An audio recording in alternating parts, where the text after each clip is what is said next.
জীবনেই সফল হয় এই কাতর প্রার্থনা দয়ালের রাঙারাতুল চরণে। শ্রী শ্রী ঠাকুর আমাদের আর্য কৃষ্টি যা ব্যাঘাত খর্গে তোড়া কর নিপাত, তাই আর্য কৃষ্টিটা কি কি করলে আমরা আর্য কৃষ্টি অনুযায়ী ধর্ম পরিপালন করতে পারবো, ঠাকুরের ইচ্ছা মতো হয়ে উঠতে পারবো, তার কিছু অমৃত কথা আজকে আলোচনা করব। অমরত্বে শাশ্বত হয়ে চলাই হচ্ছে আর্য কৃষ্টির অভিধর্ম।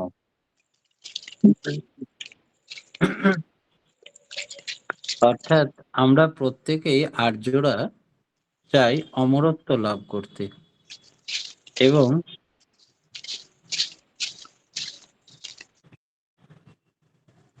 এই অমরত্ব লাভ করায় আর্যদের কৃষ্টি বা অভিধর্ম।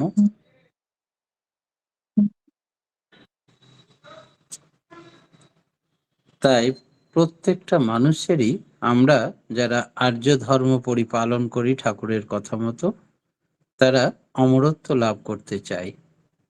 মানুষ চাই অন্ধকার থেকে আলোর পথ দেখতে। গুরু কথার মধ্যেই সে অর্থ নিহিত আছে। গু অর্থাৎ অন্ধকার, রু মানে রশ্মি বা আলো। গুরু অন্ধকার থেকে আলোর পথ দেখান। অন্ধকারের মধ্যে মৃত্যুর নিঃসঙ্গ নির্মম বিভীষিকা আমরা অতিক্রম করে অমর জীবন লাভ করতে চাই। অজানাকে জানতে চাই, উন্নতির সোপানে ক্রমশ আরোহণ করতে চাই। প্রকৃত উন্নতির এই হচ্ছে উদ্দেশ্য। কি কি করলে, আর্য কৃষ্টির কি কি বিধান, যা মেনে চললে আর্য জাতির উন্নতি অবশ্যম্ভাবী হয়ে ওঠে, সেই সম্বন্ধে ঠাকুর চারটি বিষয়ের কথা আমাদের বলেছেন। প্রথম এবং প্রধান হচ্ছে এক আদর্শ, এক আদর্শে বিশ্বাসী, ইষ্ট অনুরক্তি, এক হতে হবে। এই একের প্রতি যার যত আসক্তি, তার তত উন্নতি। Practically with action and expression, এটা কার্যত এবং ভাবত। এক অহম বহু স্বামী, কারণ এক থেকেই বহু সৃষ্টি হয়েছে, বেদেও এই কথা বলা আছে। সেই কারণে আমরা সেই একের উপাসক। এক ছাড়া কিছু বুঝবো না। শুধু মৌখিকভাবে একজন আদর্শ বা ইষ্টকে আমরা মনে করব, প্র্যাকটিক্যালি তা করি না বাস্তবে, এরকমটা যেন না হয়।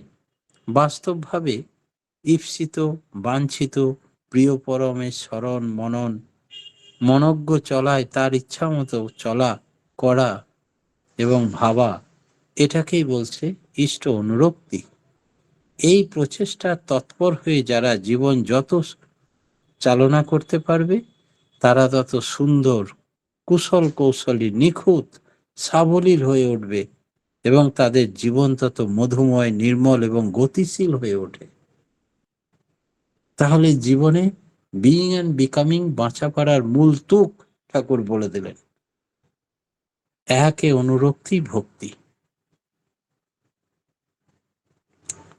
তারপরে কি করতে হবে? নিজের এবং পারিপার্শ্বিকের স্বাস্থ্য সংরক্ষণ ও শিক্ষা। শাস্ত্রে আছে, শরীর মাধ্যম খলু ধর্ম সাধনম।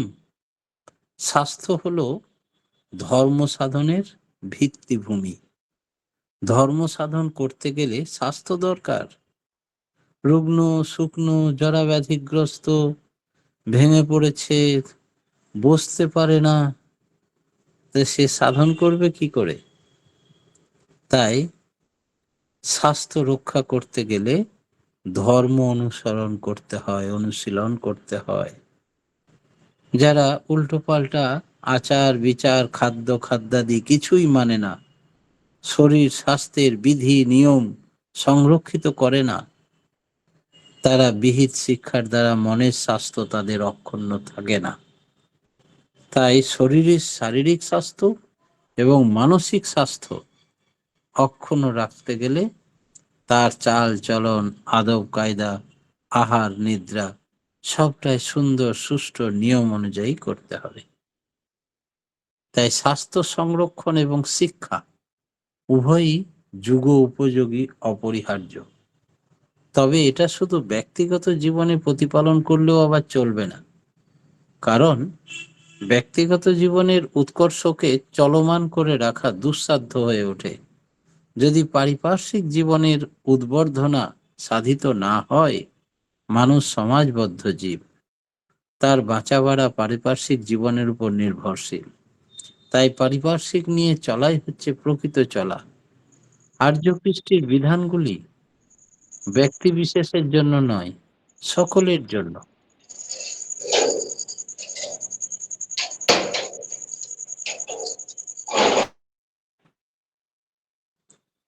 তৃতীয়ত হচ্ছে পঞ্চমহাযজ্ঞ।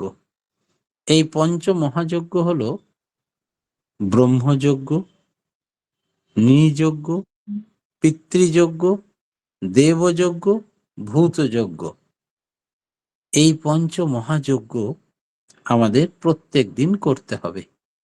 যজ্ঞ কথাটার মানে হলো সম্বর্ধনা, পূজা, সেবা, নিবেদন। এক কথায় পঞ্চমহাযজ্ঞের প্রকৃত অর্থই হলো সবাইকে যথোপযুক্তভাবে এমনভাবে সেবা করা যাতে প্রত্যেকে ইষ্ট প্রতিষ্ঠার সাম্যভাবে বর্ধিত হয়ে পরম গতিতে নিরন্তর হয়ে ওঠে। পঞ্চমহাযজ্ঞের আসল উদ্দেশ্যই হলো সেবামুখর তৎপরতা নিয়ে চলা।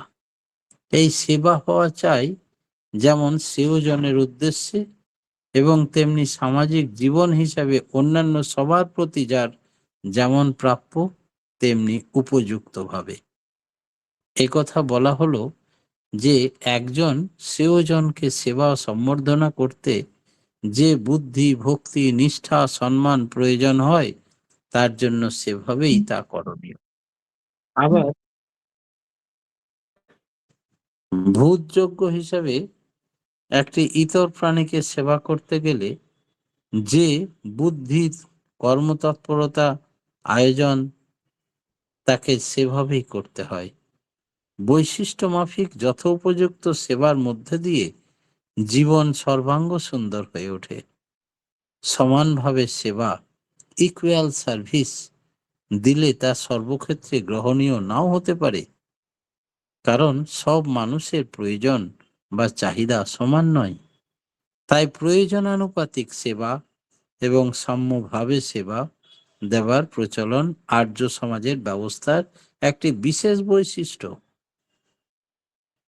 ইকুইটেবল সার্ভিস, সাম্যভাবে সেবার মধ্য দিয়ে সত্যিকারের প্রয়োজন অনুপাতিক সেবা দিতে হবে। একটা সামঞ্জস্য থাকতে হবে, অথচ উদ্দেশ্য যেন পরিপূরণ হয়। শ্রী ঠাকুর ইকুইটেবল সার্ভিস দেওয়ার কথা বলেছেন, আর এই সেবার পিছনে থাকবে ইষ্ট প্রতিষ্ঠা, অর্থাৎ মঙ্গলের প্রতিষ্ঠা। পঞ্চমহাযজ্ঞ ওই মঙ্গলমুখী সেবারই আবাহক, যার মাধ্যমে জীবন সপারিপার্শ্বিক উচ্ছল হয়ে একটি দানায় সকলকে সংহত করে বেঁধে তুলতে সাহায্য করে। পঞ্চমহাযজ্ঞের ব্রহ্মযজ্ঞ বলতে আমরা অধ্যয়ন, অধ্যাপনা কে বুঝি। এটা হচ্ছে ব্রহ্মযজ্ঞ। নৃযজ্ঞ বলতে অতিথি সৎকার, পিতৃযজ্ঞ বলতে শ্রাদ্ধ তর্পণাদি পিতৃযজ্ঞ, দেবযজ্ঞ বলতে দেব পূজা, ভূতযজ্ঞ বলতে জীবন অর্থাৎ পশু পাখি ইত্যাদির খাদ্য দেওয়া, জল দেওয়া, যত্ন করা গাছপালার, এগুলো সবই নৃযজ্ঞ। আর চতুর্থটা হলো নিয়মিত সাধনা, সন্ধ্যা, প্রার্থনা, এগুলি হচ্ছে যজন। নিয়মিত সাধনা করার মধ্য দিয়ে আমাদের জীবন উচ্ছল হয়ে ওঠে। সাধনা মানে হলো প্রযত্ন, প্রচেষ্টা, কোনো কার্যকে নিষ্পন্ন করার জন্য নিরন্তর লেগে থাকা। নিরবিচ্ছিন্ন অনুশীলন করলেই সে সম্বন্ধে আমাদের বোধ এবং অনুভূতি জাগে। তাই নিয়মিত সাধনাদি আর্য মাত্রেই নিত্য করণীয়। শ্রী শ্রী ঠাকুর আর্য জাতির মহিমার কথা বলে গেছেন, পঞ্চবহ্নির কথা বলেছেন। বহ্নি মানে আগুন। এই পাঁচটা আগুন কি? পঞ্চবহ্নি হলো বর্ধনার পরম পাথেয়। আমরা যদি নিজেদেরকে উন্নত করতে চাই তবে এই পঞ্চবহ্নি অবশ্যই পালন করতে হবে। আর্যদের তথা হিন্দুদের সংজ্ঞাই হলো ওই পঞ্চবহ্নি, যা সূত্র আকারে শ্রী শ্রী ঠাকুর বলেছেন। তা হলো ১ নম্বর, ঈশ্বর এক এবং অদ্বিতীয়, এটা সবসময় স্মরণ মনন করতে হবে। ২ হচ্ছে পূর্ব পূরণকারী প্রবুদ্ধ ঋষিগণের স্মরণ মনন করতে হবে। কোনো পূর্ব গুরু বা ঋষিদের অবজ্ঞা অবহেলা করলে চলবে না। ৩ নম্বর হচ্ছে তদ্বার্থ অনুযায়ী পিতৃগণের স্মরণ আমাদেরকে নিতে হবে। ৪ নম্বর হচ্ছে সত্তানুগুণ বর্ণাশ্রমের আমরা উল্লঙ্ঘন করব না। ব্রাহ্মণ, ক্ষত্রিয়, বৈশ্য, শূদ্রকে যথোপযুক্ত সম্মান দিয়ে মেনে চলব। ৫ নম্বর হচ্ছে পূর্বপুরখ বর্তমান পুরুষোত্তমের স্মরণ অবশ্যই নিতে হবে। যারা আর্য হবে, যারা উন্নতি করতে চায় জীবনে, তাদের অবশ্যই লেটেস্ট অবতার যুগ পুরুষোত্তমের দীক্ষা গ্রহণ করতে হবে এবং তার স্মরণ মনন করতে হবে। শ্রী শ্রী ঠাকুরের এই আর্য কৃষ্টি গ্রন্থে যারা পঞ্চবহ্নিকে স্মরণ করে চলে আর জীবনে নিয়ন্ত্রিত করে তেমন ভাবে নিজেকে, তারা ইষ্ট, ধর্ম,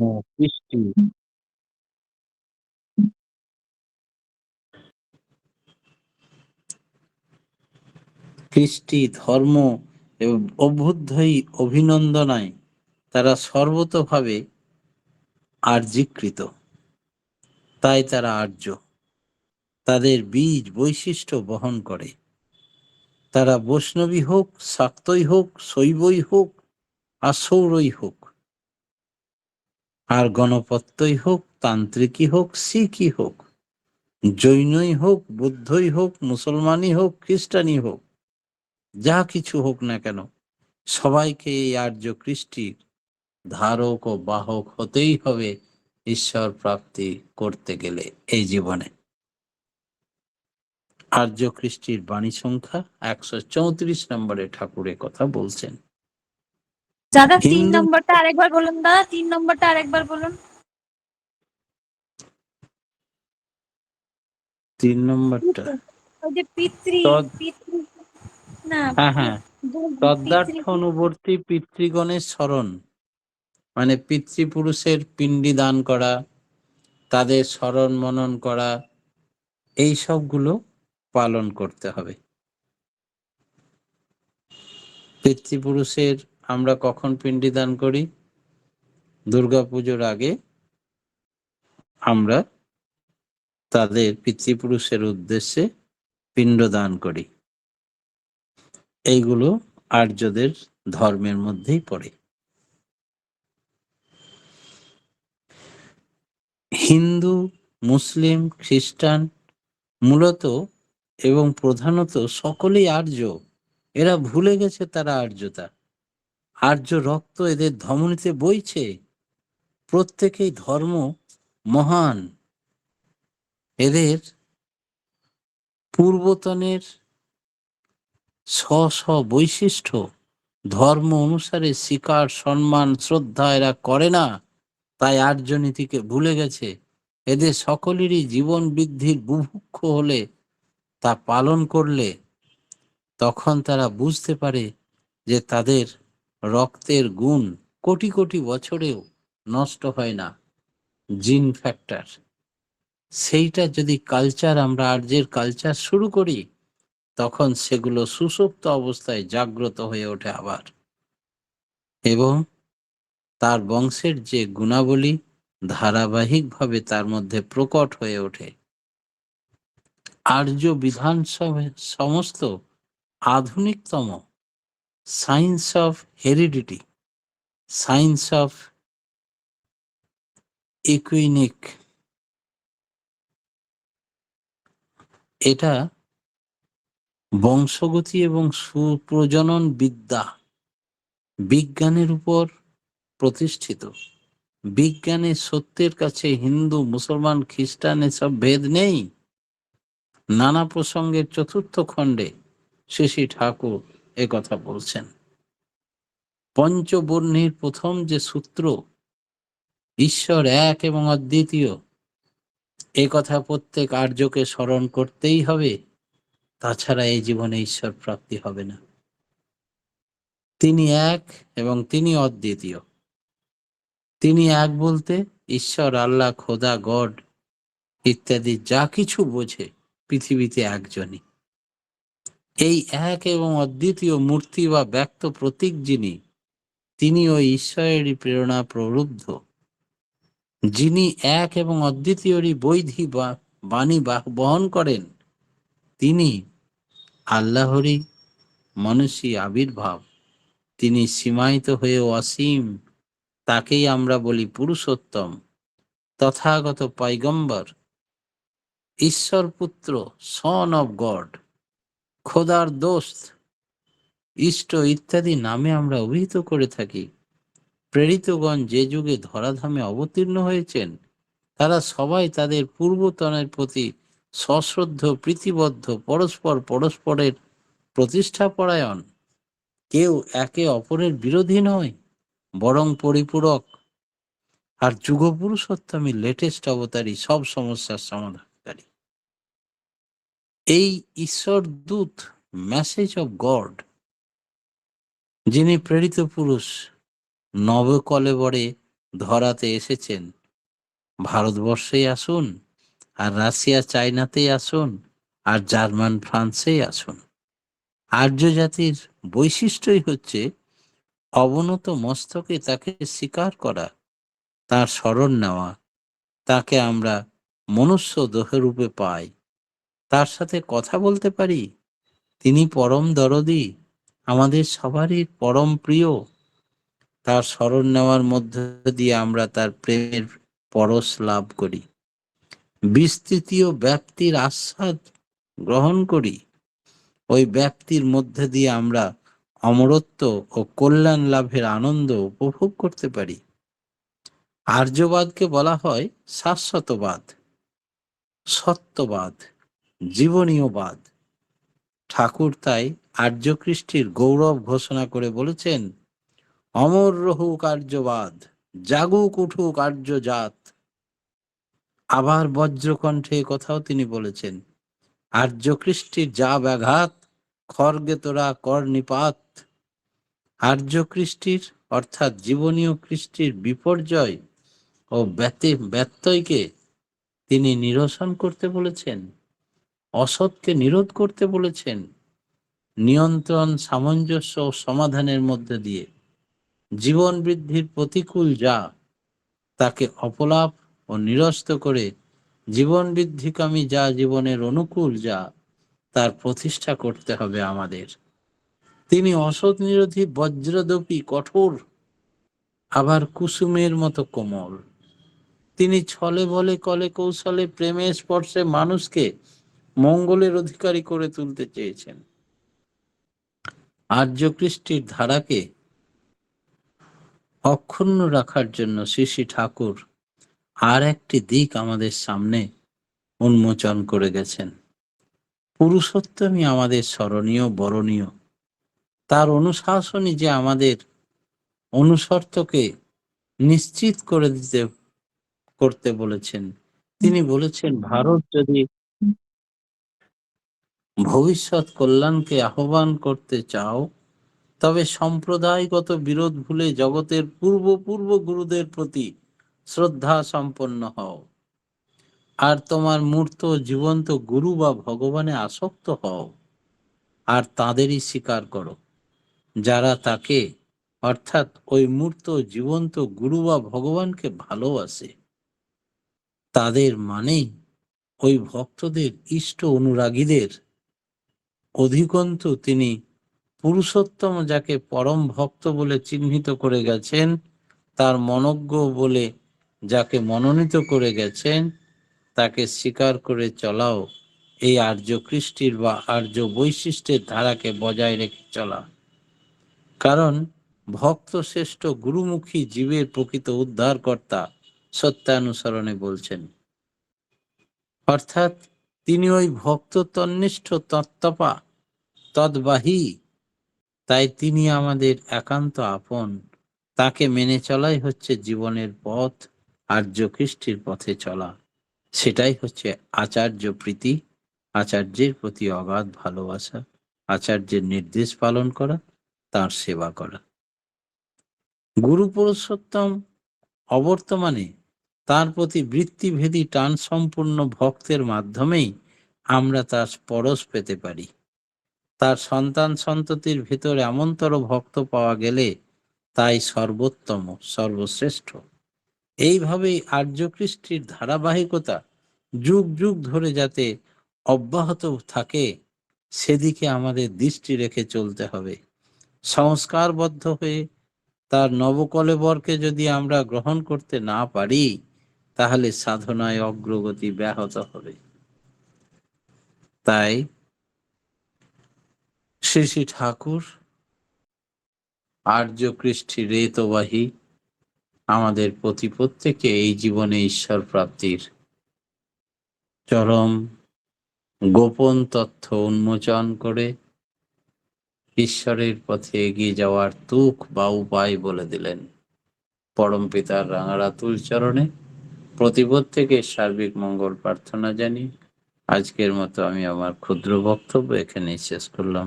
জয় গুরু। জয় গুরু দাদা। আমরা আজকে খুব সুন্দর আলোচনা শুনলাম যে আর্য কৃষ্টি কি, তা সুন্দরভাবে বিশ্লেষণ করলেন। অন্ধকার থেকে আলোর পথ দেখান গুরু। এক আদর্শে বিশ্বাসী, ইষ্টে অনুরক্তি হতে হবে, তবে জীবন মধুময় এবং গতিশীল হবে। নিজের এবং পারিপার্শ্বিকের স্বাস্থ্য সংরক্ষণ এবং শিক্ষার দিকে নজর রাখতে হবে। শারীরিক স্বাস্থ্য এবং মানসিক স্বাস্থ্য অক্ষুণ্ণ রাখতে হবে। পঞ্চ মহাযজ্ঞ প্রতিদিন করতে হবে। ব্রহ্মযজ্ঞ, নিযজ্ঞ, ভূতযজ্ঞ, পিতৃযজ্ঞ, দেবযজ্ঞ করতে হবে। বৈশিষ্ট্য মাফিক আমাদের সেবা করতে হবে। নিয়মিত সাধনা করতে হবে। পঞ্চবর্ণীকে স্মরণ করতে হবে। ঈশ্বর এক এবং অদ্বিতীয়। পূর্ব পূরণকারী ঋষিদের স্মরণ করতে হবে। আর পিতৃপুরুষের স্মরণ মনন করতে হবে। বর্ণাশ্রমের উল্লঙ্ঘন করা চলবে না। পূর্বপূরক বর্তমান পুরুষোত্তমের দীক্ষা গ্রহণ করতে হবে। ঈশ্বর এক এবং অদ্বিতীয়। আর্য জাতির বৈশিষ্ট্য হলো তাকে স্মরণ এবং মনন করা। আর্য কৃষ্টির জীবন বৃদ্ধির প্রতিকূল যা, তা অনুকূল করতে হবে। পুরুষোত্তমই আমাদের উপাস্য। আর্য কৃষ্টির ধারাবাহিকতা বজায় রাখতে হবে। খুব সুন্দর আলোচনা করলেন দাদা, আমরা সমৃদ্ধ হলাম। পরমপিতা রাঙারাতুল চরণে আপনার সার্বিক মঙ্গল প্রার্থনা করি। আপনি আপনার পরিবার, পারিপার্শ্বিক সবার নিরোগ দীর্ঘ ইষ্টোচ্ছল জীবন কামনা করি প্রভুর রাঙারাতুল চরণে। জয় গুরু দাদা। খুব সুন্দর আলোচনা। এভাবে আলোচনা করে আমাদের ঈশ্বর প্রাপ্তির পথ প্রশস্ত করুন। জয় গুরু। খুব ভালো থাকুন দাদা। জয় গুরু। এখন কীর্তন পরিবেশন করবেন প্রভাত কুমার সোনার দাদা, তার পরিবার নিয়ে। জয় গুরু প্রভাত দা। জয় গুরু। জয় গুরু, জয় গুরু, জয় গুরু। দাদা আপনার নয়েজ ক্যান্সেলেশন করা আছে? হ্যাঁ, মানে ওটা কি জন্য? দাদা আমাদের লিংকে নালে সাউন্ড প্রবলেম হবে একটু, যদি না নয়েজ ক্যান্সেলেশন করা। এই যে এখন যে কথা বলছি, এটা কোনো সমস্যা হচ্ছে কি? না, যখন ইনস্ট্রুমেন্ট নিয়ে করবেন তখন নয়েজ ক্যান্সেলেশনটা অফ না থাকলে সাউন্ডের প্রবলেম হবে। আচ্ছা ঠিক আছে, আমি দেখছি ওটা। মনে হয় ওটা আপনি করা আরম্ভ আছে। করুন, আমি বলে দিচ্ছি। আপনি আরম্ভ করুন, আমি ঠিক আছে, ঠিক আছে। জয় গুরু। পরম দয়াল পরম প্রেমময় শ্রী ঠাকুরের রাতুল চরণে জানাই কোটি কোটি প্রণাম এবং ঠাকুর পরিবারের প্রত্যেকের রাতুল চরণে জানাই কোটি কোটি প্রণাম। অতঃপর অনলাইন উপস্থিত প্রত্যেকটি ইষ্টপ্রাণ দাদা ভক্তিমতী মায়েদেরকে আমার আনন্দিত জয় গুরু জানিয়ে পরম পিতা রাতুল চরণে একটি কীর্তন পরিবেশন করার চেষ্টা করছি। জয় গুরু। বুক বেঁধে তুই আয় রে ছুটে, করিস না রে ভাবনায়ান। বুক বেঁধে তুই আয় রে ছুটে, করিস না রে ভাবনা। বুক বেঁধে তুই আয় রে ছুটে, করিস না রে ভাবনায়ান। বুক বেঁধে তুই আয় রে ছুটে, করিস না রে ভাবনা। ভাবতে গেলে কুল পাবি না, ভাবনা শুধুই হবে তার। ভাবতে গেলে কুল পাবি না, ভাবনা শুধুই হবে তার। ভাবতে গেলে কুল পাবি না, ভাবনা শুধুই হবে তার। ভাবতে গেলে কুল পাবি না, ভাবনা শুধুই হবে তার। তুই আয় রে ছুটে, করিস না রে ভাবনায়ান।